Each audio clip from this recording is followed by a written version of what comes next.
today is nonpartisan, non-political, about an important subject, ranked choice voting. But David was first elected to the House here in Vermont after just shortly after he graduated from the University of Vermont back in the 90s. And he served 14 years in the House. Then he moved to the Senate. He served 4 years in the Vermont Senate, and he served, let's see, three terms as lieutenant governor. He's done all that while also running the Full Moon Farm in Heinsberg with his wife, Rachel. So please help me to welcome David Zuckerman.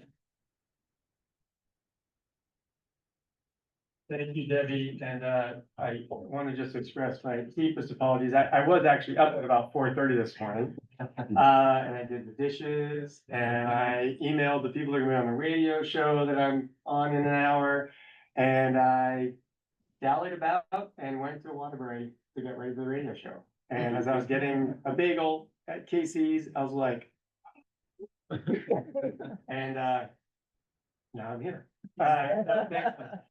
So I know normally you do happy bucks and all kinds of other things, and there's definitely penalties for such mistakes. So wherever your basket is or your kitty for some penalty cat, there it is. And I often actually wear a purple shirt when I give this presentation, so that again, it's not any particular party's color, although thankfully I'm not wearing red or blue, which the red would represent either the Republicans and or progressives, and the blue would represent Democrats. So everybody's keeping track of such things. So I will slow down as I calm myself down after driving right at the speed limit. So ranked choice voting, who's heard of ranked choice voting? Right, it's been being discussed for a bit in Vermont and different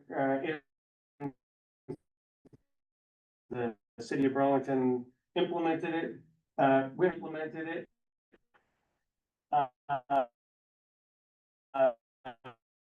And some of that was in Alaska, in the congressional race. People may have heard about that a few years ago. Sarah Palin and Mary Peltola were in that race. And it's still fully complies with one person, one vote. Sometimes there's questions about that because they think, well, if you put multiple votes on a tally, does that mean you have multiple votes? But it's essentially compressing a runoff vote that might happen a month later, if nobody got the commensurate number of votes, into the ability to do it all at once. It allows for greater, well, maybe doesn't allow for, but it leads to greater participation in those ensuing rounds, and allows for a number of other factors that I'll get into. So yeah, go right ahead to the next one, whoever's We got you. I was looking at, it would be you that I look at, Kel, is it? Wonderful. So, it's an electoral system. It allows voters a bit more choice. Sometimes folks are stuck between saying, well, I really like this person over up here. I'm gonna go up and down instead of left and right for that same nonpartisan. I really like this person, but a lot of times it's these two that might be the top likely vote getters, and it might be between those two. So I don't want to waste my vote putting it to this person. And so you end up often or sometimes voting for someone that you'll be okay with, but might not be the person you're most excited about. Or some people might say, I don't want either of those two in the current binary system, and they don't participate at all. We actually have one of the lower participation rates in democracies around the world, even though we are the supposed hallmark of democracy, right? So it gives voters choice, and it also ultimately always ends up with the majority winner out of those that choose to vote. In Vermont, we have in our Constitution a provision that says for governor, lieutenant governor, and treasurer, if nobody gets 50% plus one, which is a majority, they don't win with a plurality. In most instances, whoever gets the most votes wins, even if it's 35% in a four-way race. And so it requires a majority winner. But in Vermont, if you don't get 50%, it goes to the legislature in those three races. And the legislature would decide, and has decided many times, who the winner is. this would return that power to the voters to decide, for the people. We've talked about choice.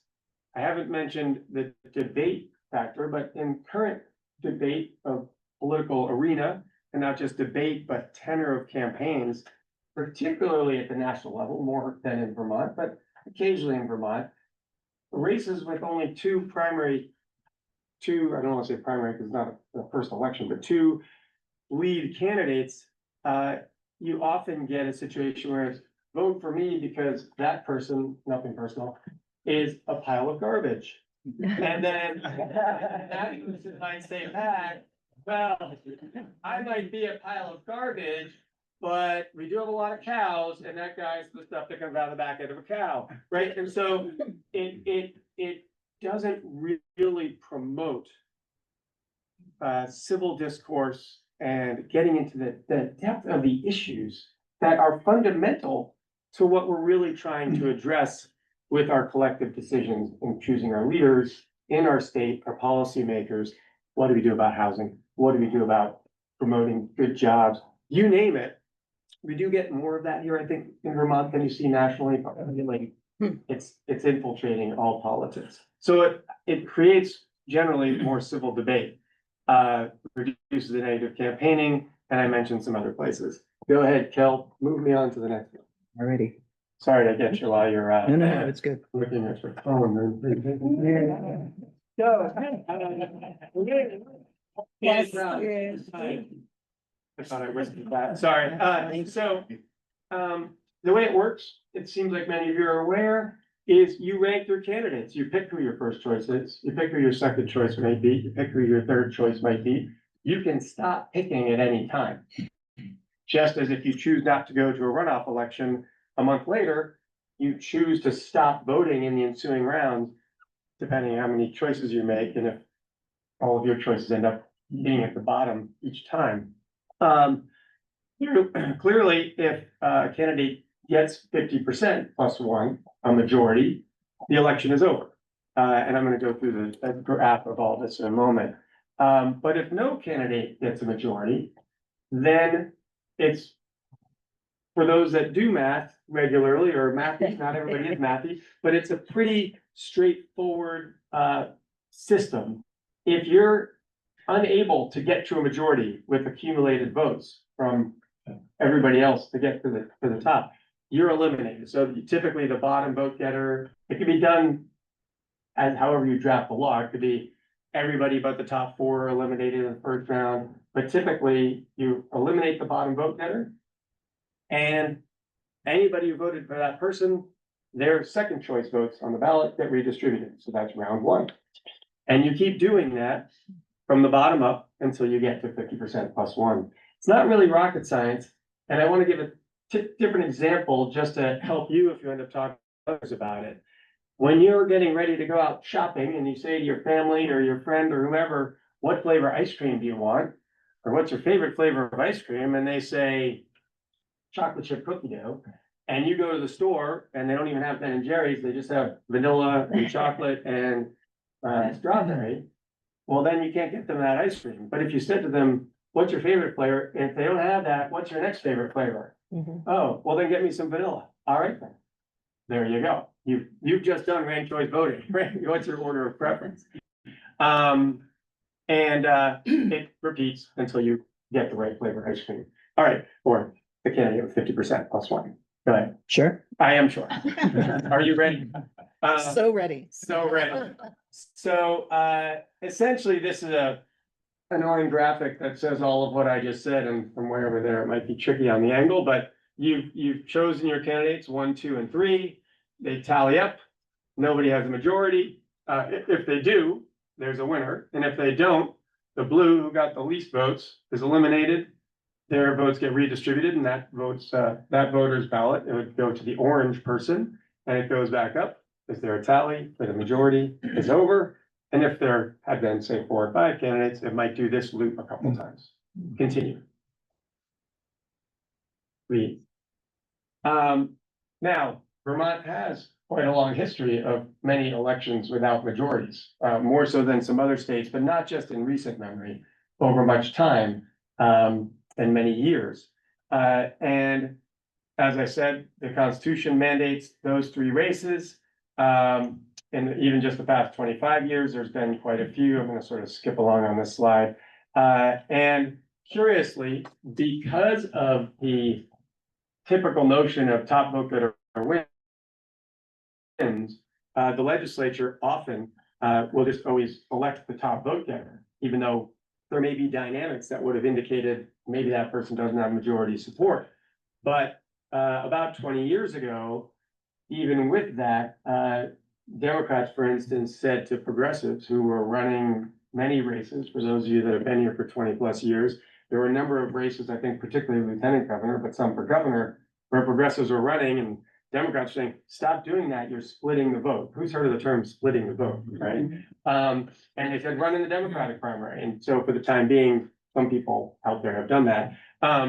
But that still sort of creates a gummy mess. And some people like it, some people don't, but it doesn't create the choices for people. And it does remove the legislative process, but please. And go ahead. Some examples are back a number of years ago in 2014, Peter Shumlin and Scott Milne were in race for governor, and Dan Feliciano, some folks may remember him, ran as a libertarian, and Peter Shumlin and Phil Scott were extremely close. It was only about 1%. And many would argue that a libertarian is maybe more similar to a Republican's philosophies on a number of scale of government and some other factors. And so had there been ranked choice voting, it's quite possible, if not likely, that Scott Milne would have won that race. If those voters had their second choice, more than half in all likelihood, probably even more than 5/8 would have gone to Scott Milne. Scott Milne did contest that race in the legislature. He still got, I think, 67 or 68 votes out of the 180. But again, that's a situation where did the voters' will in the moment get represented? We'll never know. Next example. This one does include me. It's not to be part of it. In fact, it's to my detriment. Many people felt that the lieutenant governor primary back in 2022 would likely have resulted in Kitty Toll beating me in the primary. This was a year of a lot of year of the woman. We've had a few of those years, but it's been a big topic. People were coming out in those regards. And so there was a pretty strong sentiment that Patricia Preston's votes, many of her voters may well have voted for Kitty Toll had she not been in the race, or if they had a second round vote. And Charlie Kimball is a more conservative Democrat. And so there was, again, a sentiment that in all likelihood, more of his votes would have gone to Kitty Toll than me had there been a second round. I put this one on purpose, as unflattering as it is to me, because it isn't about any one particular party or persuasion that will win the day because of ranked choice voting. The first one, a Republican might have won. In this case, a more moderate Democrat might have won over the crazy farmer who drives his speed limit on the highway. All right, next in 2002, so it's going back a little bit farther. This one also had Anthony Polina in the race, and there were some others as well, but the others are often so minute and so scattered, it's hard to really guess which way they go. So I sort of just eliminated them. Some of those folks who vote for some of the folks like Chris Erickson, who used to have an arrow across their head when she was in the debates. Anybody remember that? A lot of times some of those folks come out and vote for that one character, and then they in all likelihood may not even vote a second choice. Maybe they would. But in this case, Brian Doobie became the lieutenant governor, but there's a pretty reasonable guesstimation that maybe Peter Shumlin would have won. So each of those three examples gave a different party or a different sentiment maybe winning than what the outcome was, if the voters actually had the opportunity to exercise your choice in that outcome as opposed to the legislature's. Continue, I think I made it. Yeah. That is it. So if you have any questions, I'd be happy to answer them. And again, thank you for your patience. Sure. Just as a rule, I'm in favor of something like this. I think it's a really good idea.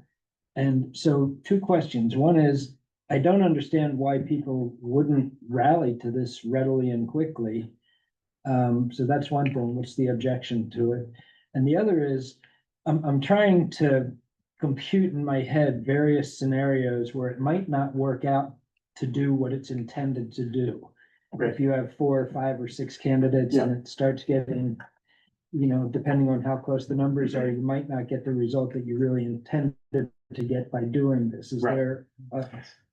Both are good questions. Some of the opposition that is out there, typically in each political state or jurisdiction, the opposition comes from the side that has the better chance of winning with a 38% plurality, right? So whether you're a Democrat in a red state or a Republican in a blue state or whatnot, the party's apparatus tends to say, we got to get this to not happen because I don't really see how we get to a majority, right? So sometimes there's partisan opposition. Often it is not phrased that way. It's usually presented as, this is really complicated. Voters won't understand. People are used to voting for one person, which if you vote for state senate in Vermont, you know, that's already out the window unless you're in Lamoille County. It's typically more partisan opposition using either confusion or tradition as the arguments. And as far as unintended consequences, it's mathematically proven that there is no voting system that will always get the 100% no mistake, or whatever the term might be, no anomaly to the voters' wishes. You can get a circular pattern. I mean, if all of this group voted for this group as number 2, and all of this group number 1's voted for these as number 2, and all of these first choices voted those as number 2, you could get potentially any one of those 3 winning, but it would also still be pretty close. Like it would be sort of proven that it was a close race with dynamics. Right. It would have to be there. There are further formulas. There's something called Condorcet, which adds first and second choices to, but in the same round. So you have sort of 2 votes in 1 round, and that violates our constitutional principle. That mathematically is more accurate. It still has circular loops. And in fact, the reason in Burlington why it got rescinded, the reason given, was that at the first time it was used, Bob Kiss got elected.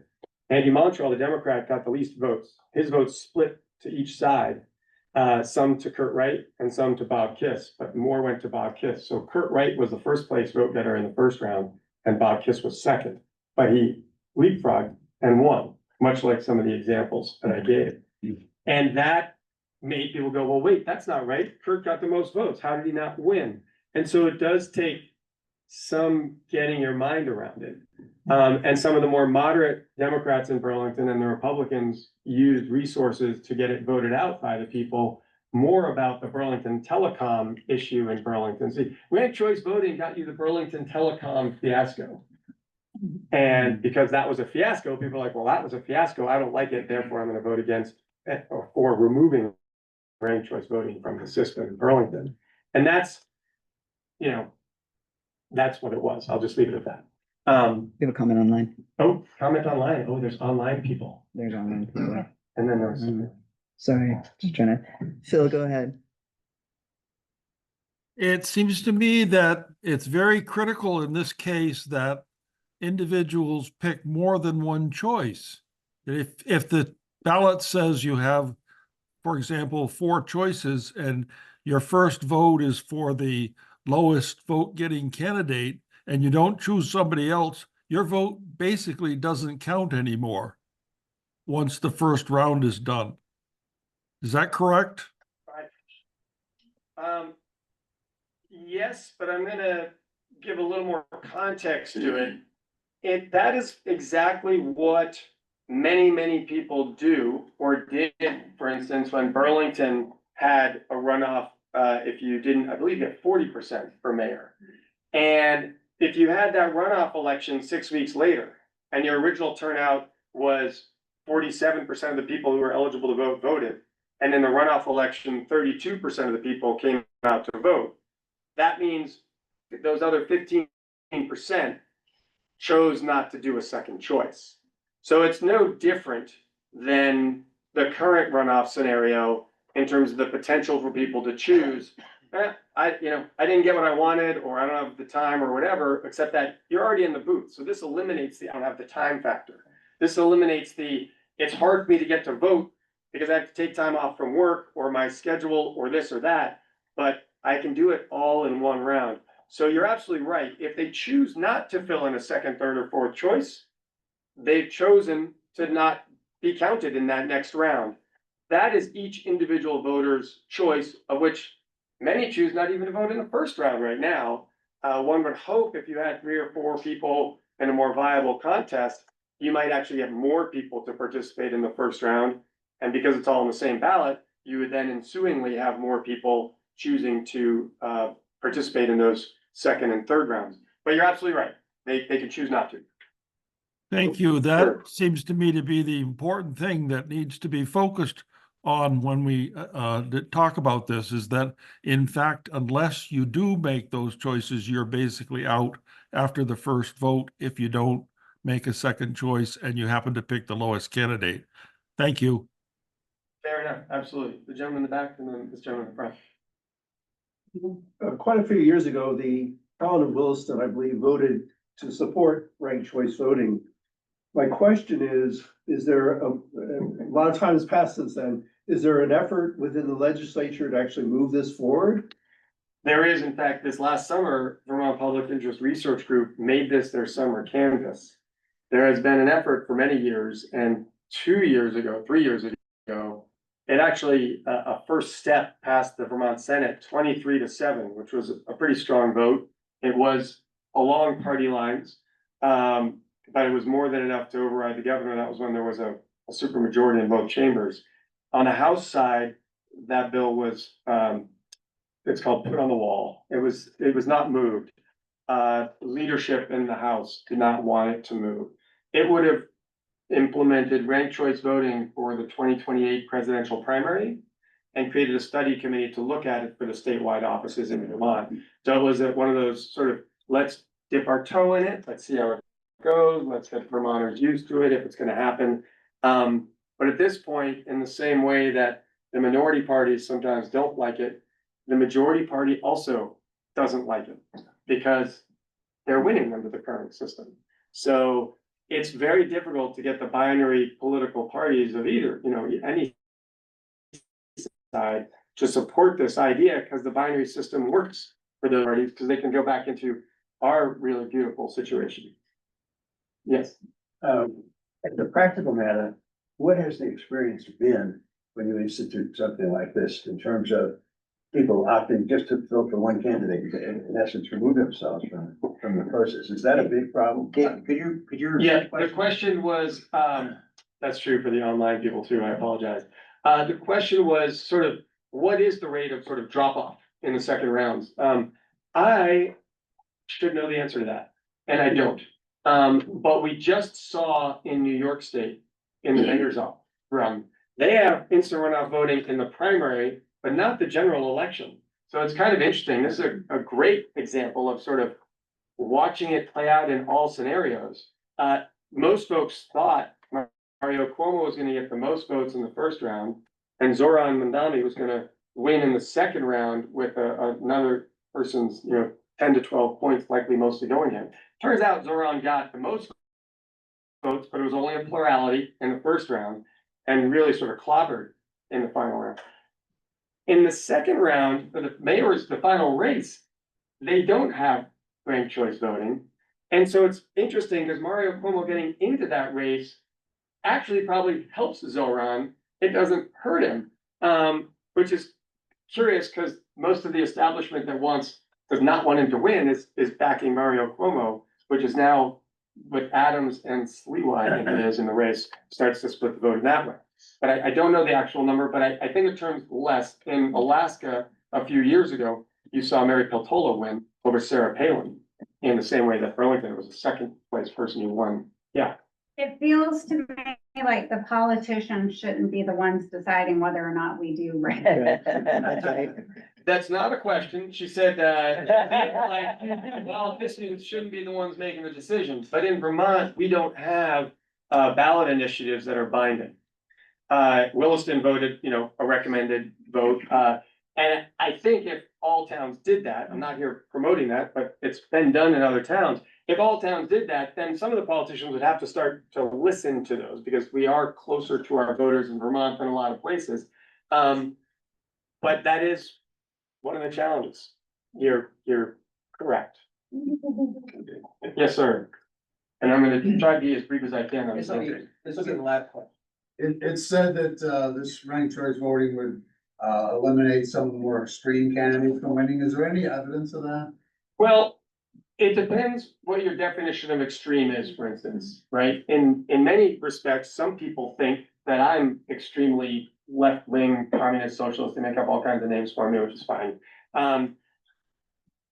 In Western Europe, I'd be a moderate, right? So it partly depends on what is our window of what is extreme. But typically, I think one of the slides had that 4%, other. I think typically, if you look at that ratio, those folks that get 1,200 votes in a statewide race, those folks that get 4,000, even, I think in the last race I was in, someone got 13,000 votes. Out of 300,000, that's a pretty small number. So those folks tend not to rise because they're those really marginal candidates that are getting 1%, 3%. There's really no way for them, even if 5 different people all got 3% and they had 15% together. If the other people are at 42 and 38, I know the math isn't quite right, but those 5, even if they all got everybody's second choice, would still be at the bottom and be eliminated. You really have to start to get up into the 20 or 30% before you're likely to be able to get enough second choice votes to get a little higher, and keep leapfrogging whoever was the next one in front of you. Again, back to it being perfect, it's never perfect, but it's pretty unlikely that any of those 1% vote getters or 2% vote getters are likely to ever get out of the bottom. Except for maybe 5 elections later, in which case that's because they worked their way to 20%, which means, are they that extreme or not? And even then at 20, it's a long way to 50 plus 1. Thank you. And I'm so sorry.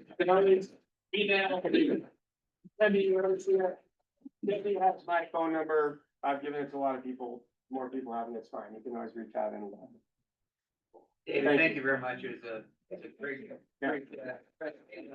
We had a lot more time. I agree with that one, yeah. So, thank you for speaking to us. In your name, we will give a donation to the Williston School Mentoring Program. Oh, fantastic. Thank you. Thank you very much. Wonderful. Thank you. All right. One else for something. Thanks, Dave. Thank you. So before Chris goes, and I know the meeting is gonna come to an end. Next week will probably be on the chair, we're gonna have a club assembly meeting next week. It'll probably be on the charities budget. I think I mentioned at the beginning of the year, I want your input, want to hear from you, want to see you. And what we're gonna do is we're gonna break down some of the things that we want to do again. So for next week, kind of think of, do we want to continue to give money to nonprofits like we did in the last 2 years? Or do we want to hold that money towards a bigger thing, something like $25,000 and give it that? Do we want to continue doing all the service projects and community events that we do right now? Some may say yes, some may say, it's time we change it up and do something different. So next week's gonna be different. You're gonna get to vote, hopefully. Still working on how to do that. The other thing I'm gonna do, probably in the second half of the meeting is, we're gonna talk about the operating budget really quickly. You saw that your dues went up. We'll give some explanations of where, you know, why that happened, where it's kind of going. What we tried to do are, you know, one of our goals really is to try to keep dues as low as possible. But we'll kind of explain some things and maybe some options to move forward, some issues that maybe we've not grappled with in the last couple of years that kind of is percolating, and it's kind of time to kind of get the gauge from the group about where you really want to go. All right. I vote for more meetings.